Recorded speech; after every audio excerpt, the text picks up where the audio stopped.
Hey everyone, this is Christie Ellis with Keller Williams Integrity First with my amazing friend Bill Payton with Direct Mortgage Loans.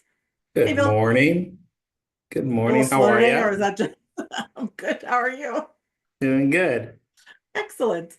So, you know what? And my apologies, I seem to be having a couple of technical difficulties the with the freezing up of the computer. So it seems if I sit fairly still, it may be able to be okay. So I'm going to try doing this without a lot of movement.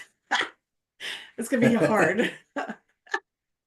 Just Okay, talking with so your hands, before okay, we go, Christy? yes, oh, it's so hard. It is, I can't even tell you. Okay, I'm gonna do this though. You can't move either, I don't think. So one of the things you and I had been talking about this morning is you said a couple things have been coming across your desk a lot this week, and it's been about the differences with what a temporary buy down versus a permanent buy down is. So can you help us understand better, like what do those two terms mean and how are they different? Absolutely. So there's a lot of things that come across my table, especially in regards to the cost of getting a rate. A lot of lenders disclose a rate, but don't talk about the cost that's associated, and what they're referring to is points, basically. And now there's rates are relative. You could take a lower rate, buy that down, or you can take a higher rate and usually get a credit towards your closing costs. And there's a couple different options with that, the temporary versus a permanent buy down. And now permanent buy down is a standard one that a lot of people have seen for forever. And that where you buy say you buy a point, which is a percent of the loan amount, could drop your rate, let's just say 1/4% or so, versus a temporary where the first year your rate's 2% lower, your second year your rate's 1% lower, and then it goes back up to the original rate. A little bit a version of an adjustable, but it's basically the closing cost to get that is prepaying the interest. So, So you it's like if know, the rate is seven, then the first year is five, then the second but year is six, and then mhm. you go into the seven, but you qualify them off the 7% rate, right? Correct. You don't get qualified off the lower rate. Okay. And the big thing is you're prepaying the interest. So it's not free. It's not like they're giving you that 2% lower for free. It's in the closing cost. The nice thing with the temporary is if you get a seller credit, essentially the seller is paying for that lower rate for the first 2 years for you. And then if And is it only that the seller can do it, or can you buy your own rate down on a temporary? you can buy your own rate down on temporary, it's limited Okay. because it's got to pass the points and fees test. Oh, But I personally only really advise it when you have a lot of seller credit and have the sellers cover that portion. If you're paying for it, I mean, you're essentially prepaying the interest. So to me, it doesn't benefit you as much as a borrower if you're paying for it because you're robbing Peter to pay Paul. So you might have a lower rate, but you have higher closing costs. gotcha. Okay, so ideally, your agent's negotiating to get those paid at closing. Now, what Yep. would that typically cost the seller? Because, you know, I've seen a lot of scenarios where it may, if someone's going to drop a rate, like maybe it's been the same price for a while, and they're going to drop the price to a price reduction, it Mhm. may make more sense in this situation. So, is there like a formula that you can kind of like guesstimate what you're going to have to ask them for? It really, I mean, honestly, we just plug it in and it tells us the percent and closing cost. It's a number, right? It's a number Okay. based on the loan amount versus the interest that you're paying, right? On that Okay. loan amount and what the end rate's going to be. I see a range. Once again, it depends on the loan amount because someone could be buying a house for 800K but only do it a $200,000 loan amount, right? Mhm. But I've seen anywhere between that 2.2% for a 2-1, which is Okay. that 2 year drop, Right. up to like 2.6% in closing costs. It just calculates the interest, depends on that loan amount. Okay. Um, so like I said, it with sellers, it might make sense to not drop the price and give a little more credit to help benefit the clients. That's what a lot of builders are even doing is either the permanent or more often than not the 2-1 buy down. The sellers are crediting them What to happens if the rates go down to 6% in the second year and the seller is like, oh, you know what? I rather have the 6% for the next 30 years versus just this one particular year, but I've got this buy down. So where does that money go when you say it's prepaid interest? What happens with that money? And like, tell me about, am I losing that money or am I getting, like, do I still get that money?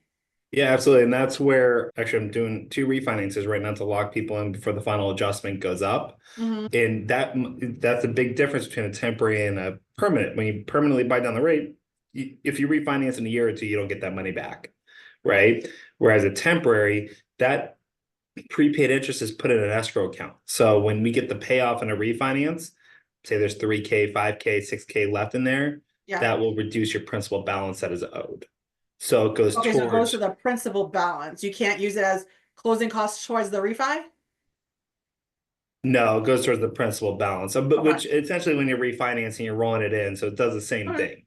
Okay, And that's fine. that's what's cool about that, because hopefully, knock on wood, rates go down and we Yeah. could lock you in that lower rate. But Okay, yeah, so it for a doesn't seller, it's a probably a better benefit to do a rate buy down for a buyer instead of a price reduction potentially. potentially, yeah. I mean, it's all about about that. It's all about the negotiation, but I mean, Right. maybe they can add some more value to their home by being willing to give that credit. I Yeah. mean, that's all part of negotiation in my eyes, but that would, I think the buyer would enjoy that more if you're willing to maybe that purchase price a little higher, but you get the purchase price you wanted, but you're able to give that, you're Right. willing to give that credit. So Yeah. No, it's a good point. Well, on the topic of sellers, I want to chat about this a little bit as well because something I've been seeing a lot, I've gotten a lot of listings coming up, and if I, it's that time of year, and some of them, they're asking, do we make the repairs or do we let, because a lot of people don't want to touch anything because they're afraid if they do something, then the buyer's going to want something different and they just wasted their money, right? Like I hear that a lot.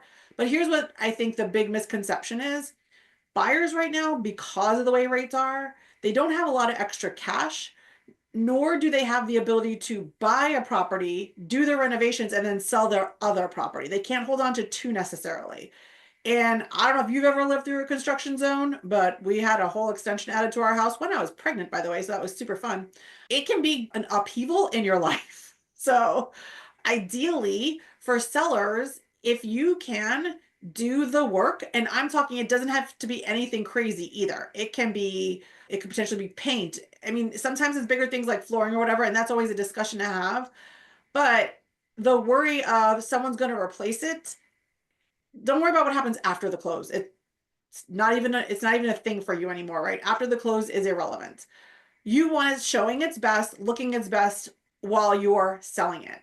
And we're looking to appeal to about 80% of the people in the community, in like 80% of the buyers looking. So that's our job.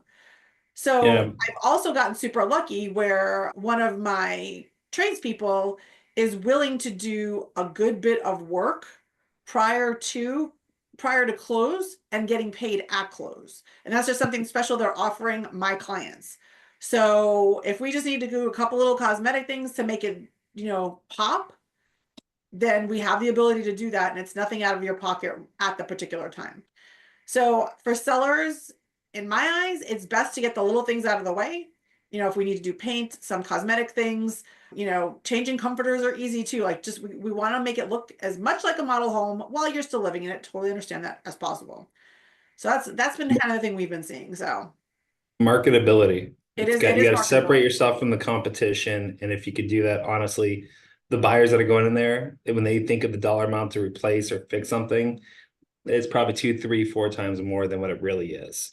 Yeah, and a lot of people So will say like, you know what, I can live with this right now. It's not my favorite, but it looks good enough and I'll just do it later on. So if they can push kick the can down the road for a few years, then that's better for them, right? And that's what I did. I keep pushing the can though. I think Kristen's gonna kill you. Just get it Yeah, done, Bill. exactly.